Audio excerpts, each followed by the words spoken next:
হয়েছে বলো তো অগ্নি? আচার্যদেব তোমাকে এমন কি বলেছেন যার জন্য তুমি? তোমাদের তো বললাম আমি কিছু জানি না, তাও তোমরা কেন আমাকে বারবার এক কথা বলে বিরক্ত করছো? না অগ্নি, তোমাকে বলতেই হবে কি এমন হয়েছে যার জন্য তুমি। রাজকন্যা,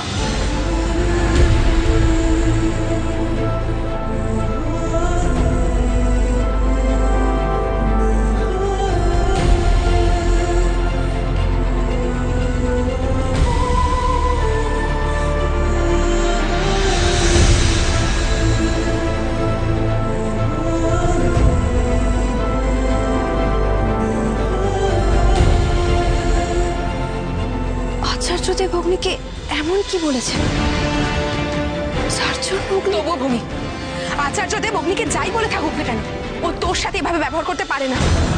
ভালোভাবেও তো কথা বলা যায়।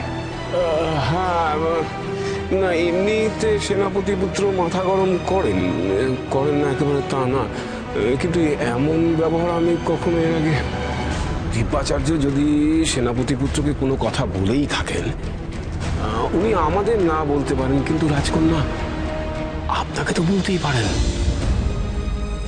আমাকে কেন বলবে অগ্নি? আমি তোর রাজকন্যা, ভূমি তো আর নই। ওস্তাদ, ये जो বুঝলে? না বুঝিনি। তুই আর বোঝার চেষ্টা করিস না, বলে এতদিন ধরে যা যা বুঝিয়েছি না সব ভুলে যাবি। হ্যাঁ, বলে যাব।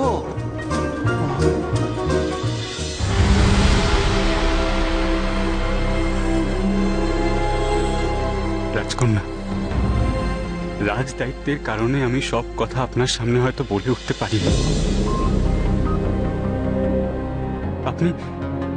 আপনি আমার কাছে হয়তো বন্ধু, অথবা শুধু বন্ধু নন, হয়তো তার থেকেও অনেক বেশি কিছু, যা আমি আপনাকে কোনোদিন বলতে পারবো না রাজকন্যা।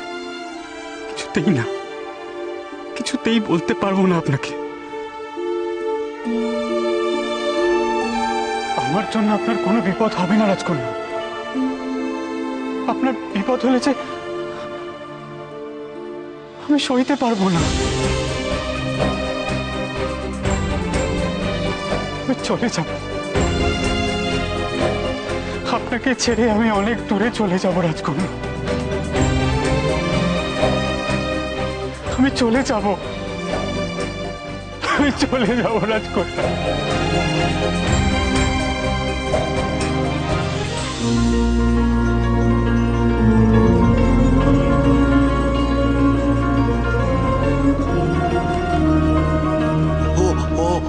ওস্তাদ, বলছি কি যে এর পরে কি হবে তুমি কি কিছু জানো? শেষ। শেষ? তুই কেন মন খারাপ করছিস বলতো ভূমি? অগ্নি যদি এরকম অন্যায় রাগ দেখায়, সেখানে তোর কি করার আছে?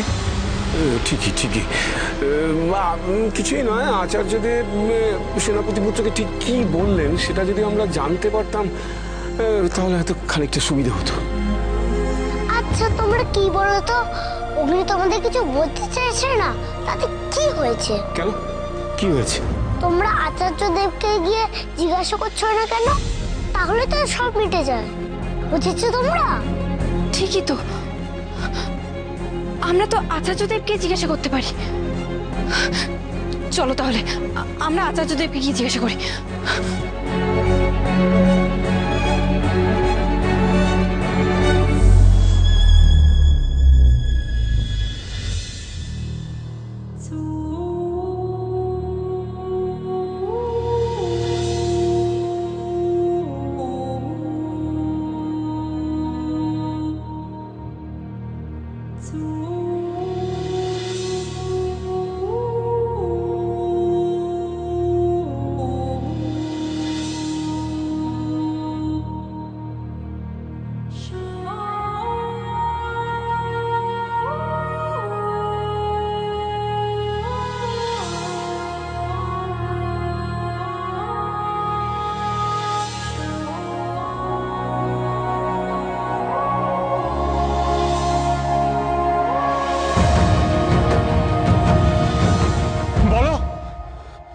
হলে বলছো না কেন? তুমি তো ভূমি নও।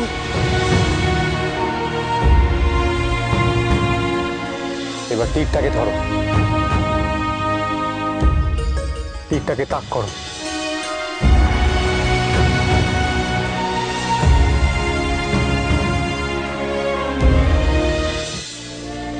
আমাকে আমাকে ক্ষমা করে দেবেন রাজকন্যা, ক্ষমা করে দেবেন আমাকে, ক্ষমা করে দেবেন আমাকে রাজকন্যা।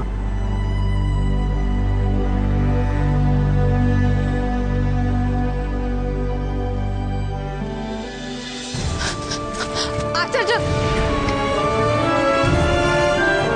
আচার্যদেব, এ কি? আচার্যদেব কোথায় গেলেন? হ্যাঁ, এখানেই তো ছিলেন, এই তো এখানটায় সেনাপতি পুত্রের সঙ্গে কথা বলছিলেন। হঠাৎ করে কোথায় উধাও হয়ে গেলেন। সত্যি তো, কোথায় গেলেন উনি? আর এদিকে অগ্নিও যে রাগ করে কোথায় চলে গেল কে জানে। আমি আশপাশটা একবার দেখে আসি। হ্যাঁ আদিত্য, তুমি যাও, তুমি গিয়ে দেখো যে আচার্যদেব আর অগ্নি কোথায় গেল। যাও।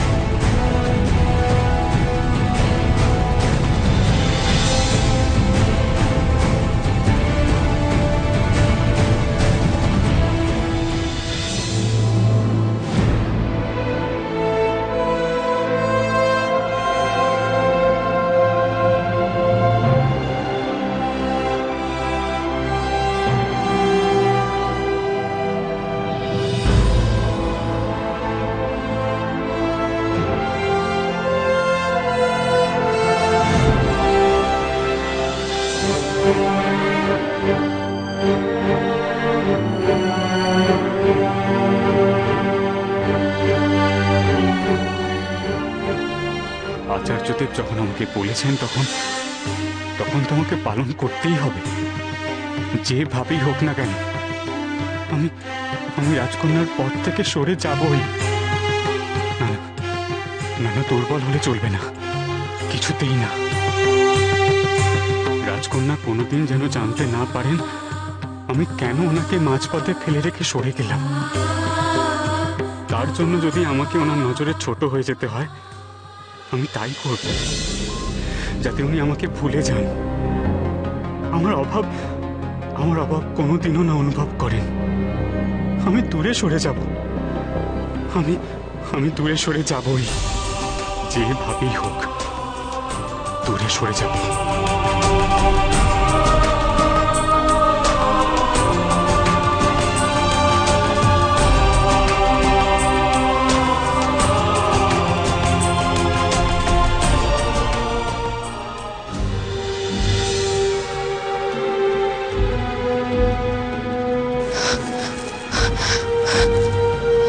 আদিত্য, কি দেখলে তুমি?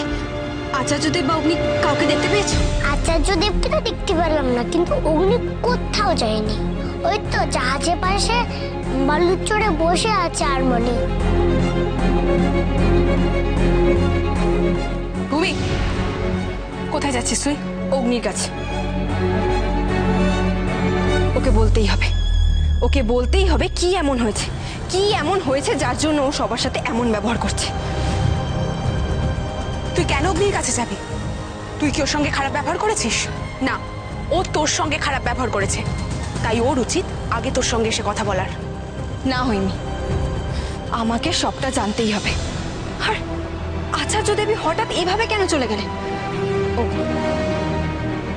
অগ্নি একমাত্র পারে আমাদের সব প্রশ্নের উত্তর দিতে।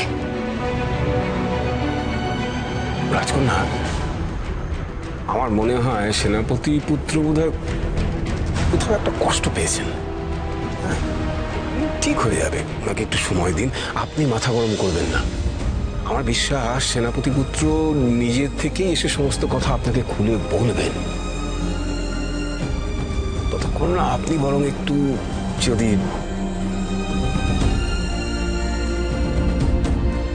আমি তো শুধু অপেক্ষাই করে থাকি অগ্নির জন্য, কবে ও আবার আমাকে রাজকন্যা নয় ভূমি বলে ভাববে। এখন আবার না হয় অপেক্ষা করব কবে ও সব মনের কথা খুলে বলবে। অগ্নি, তুমি যত ইচ্ছে সময় নাও, আমি তোমার সব কথা জানার জন্য শুধু অপেক্ষাই করে যাব, শুধু অপেক্ষা। না, সত্যি ভেবে তো কিছু বুঝে উঠতে পারছি না। কি করবো আমি? কিভাবে দল থেকে নিজেকে আলাদা করব? কিন্তু কিন্তু রাজকন্যার মঙ্গলের জন্য তো আমাকে এটা করতেই হবে। যেভাবেই হোক না কেন আমি আমি ওনার থেকে দূরে সরে যাবই। কিন্তু কিন্তু কিভাবে কিন্তু কিভাবে?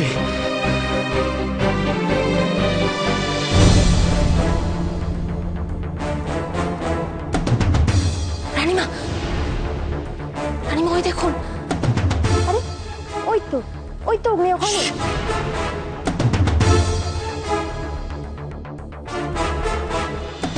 চলে আয়।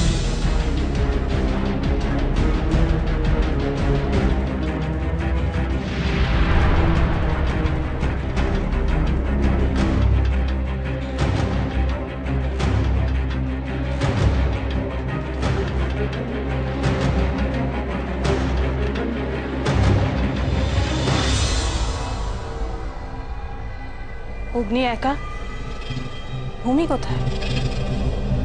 অন্য সময় তো সারাক্ষণ দুজনে আঠার মতো লেগে থাকে। মহারানী, আপনি আমাকে আদেশ করুন, আমি এখনই তাহলে ওই বেটাকে ঘেটি ধরে টেনে নিচ্ছি। এই তোর বুদ্ধি? হ্যাঁ, অগ্নিকে একা পেয়ে আমার কি লাভ হবে? হ্যাঁ, মানচিত্র পাওয়ার জন্য অগ্নি আর ভূমি দুজনকে একসঙ্গে চাই আমার। আর মনে রাখিস, আমার আসল শত্রু কিন্তু ভূমি, অগ্নি নয়। কারণ রূপনগরের সিংহাসনের আসল উত্তরাধিকারী ভূমি। রানীমা, তাহলে এখন কি আমাদের আবার ভূমিকে খুঁজতে যেতে হবে? কি দরকার কলকা? জাহাজ এখানে, অগ্নি এখানে, ভূমিকেও তো এখানে আসতেই হবে। তখন দুজনকে একসঙ্গে পেয়ে আমি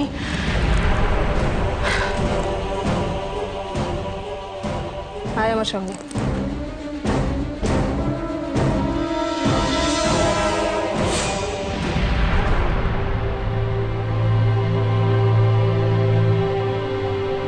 কি গো, তোমার কখন ধরে বলছি একটা গল্প শোনাতে, না তুমি কিছুই বলছো না। না না, আমি গল্প জানি না, আমার গল্পের নোটে গেছে, মুড়িয়ে গেছে।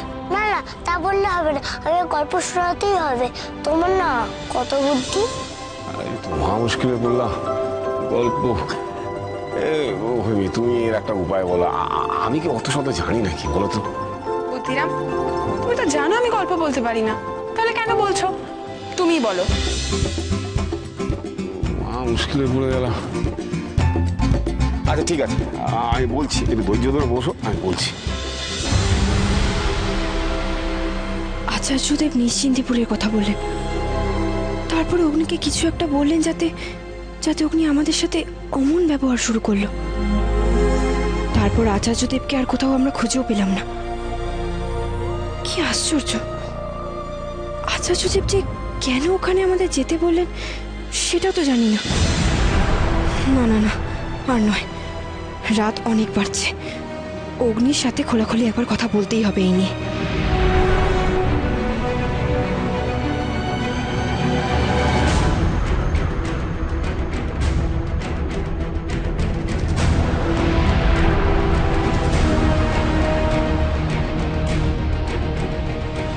তুমি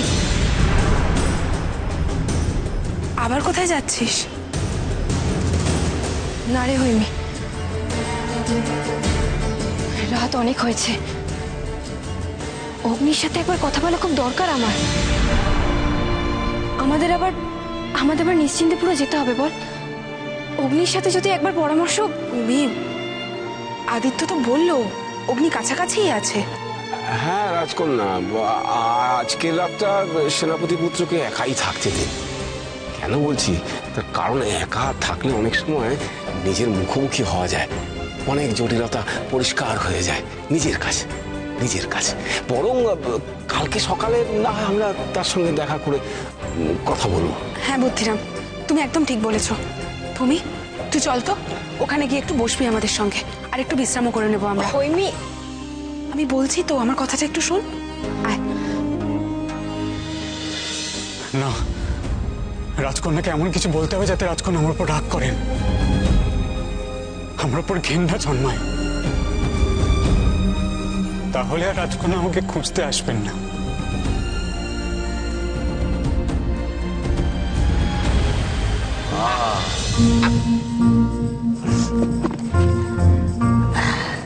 ওস্তাদ, আরে এতটা টেনে দিলাম তাও কিছু টের পাচ্ছি না কেন? টের পাচ্ছিস না? ওস্তাদ, হাবুক কিছু টের পাচ্ছে না। হ্যাঁ?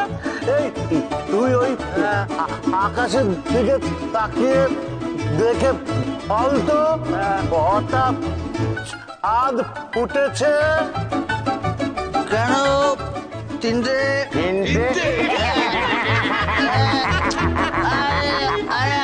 হ্যাঁ তিনটে। এই একটা দুটো ও এই তিনটে। তোমার মুন্ডু, আকাশে 5টা করে চাঁদ থাকে। হ্যাঁ, ওই দেখ, আমি দেখাচ্ছি।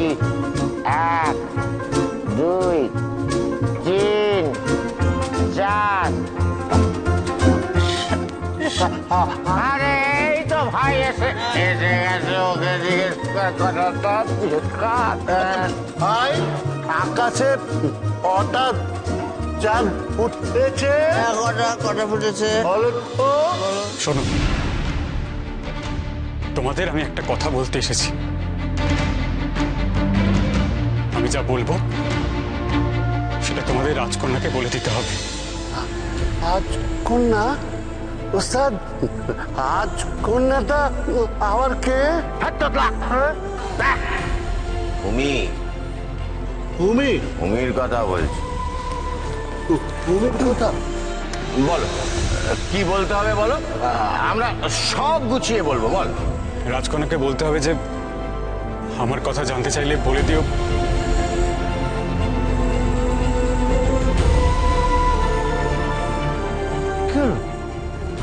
কি বলতে হবে বলো, বলো। বলে দিও যে আমি কারোর দাস নই, কারোর দাসত্ব করা আমার পক্ষে সম্ভব নয়। আমি নিজের জীবন নিজের মতো করে বাঁচব। আজ থেকে আমার পথ আর ওদের পথ সম্পূর্ণ আলাদা। আমি নিজের পথে চলব। ওকে বলে দিও আমাকে খুঁজতে এসে যেন আমাকে বিরক্ত না করে।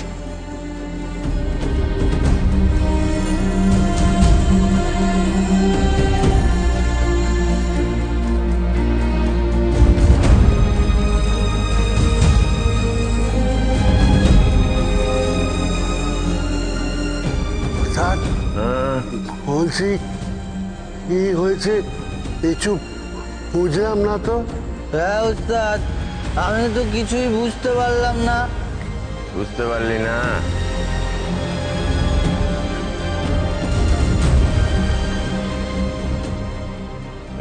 কষাকষি। কোন ভাষা খুশি? অল্প বয়স তো হয়, এরকম হয়, মান অভিমান সব হয়। রাতের বেলাতেই দেখবি এই যে ঝগড়া মান অভিমান হয়েছে, হয়তো আবার সকাল হলেই সব ঠিক হয়ে যাবে।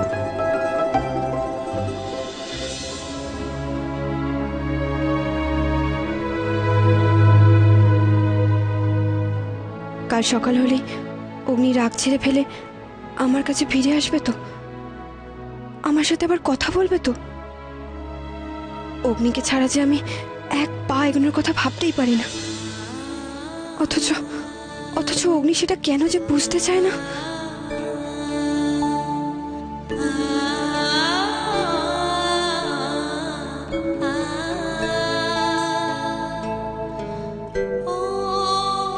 অগ্নি,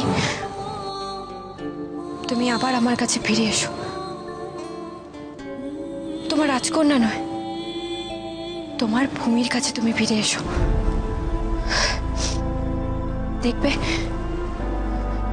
দেখবে তোমার ভূমি তোমার জন্য অপেক্ষা করে আছে। কি হলো অগ্নি, আসবে তো? বলো আসবে।